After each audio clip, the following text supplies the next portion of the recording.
کمیته ولایت‌های فوق‌العاده تاجیکستان خبر داد که روز 24 مای سال 2023 یک ساکن عبدالسوله دهه تگ جار جماعت دیوت جانبخت نویه خوولینگ از ضرب رعد و برق در جای حادثه به هلاکت رسید. مرحوم در وقت بارانی‌های شدید و رعد و برق در چراگاه کویی مشغول چارواچرانی بوده است.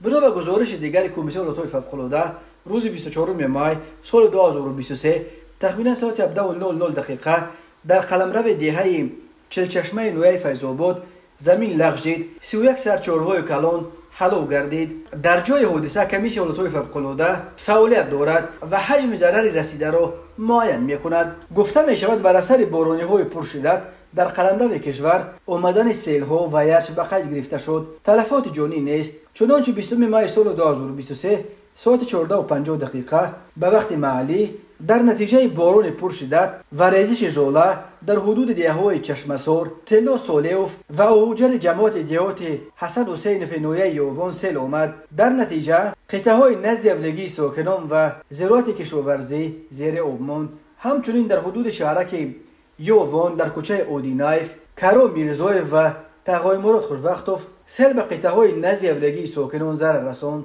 برای راه اندازی کارهای برطرف سازی پیامدهای آفت طبیعی یک گروه کاری با سرور جانشین رئیس کمیته ولایت‌های فوق‌العاده و مدافع گرجدانی نزد حکومت جمهوری تاجیکستان به جای حادثه اعزام شد. کارهای برطرف نمودن عاقبت‌های سیل آغاز شد. حجم ضرر رسیده معاین کرده می شود. 24 مای سال 2023 تخمینا ساعت 17:00 دقیقه در حدود دهه شل و فرودگاه جماعت نصرت الله مقسوم نویه رشت باران‌های شدید سبب آمدن سیل شد.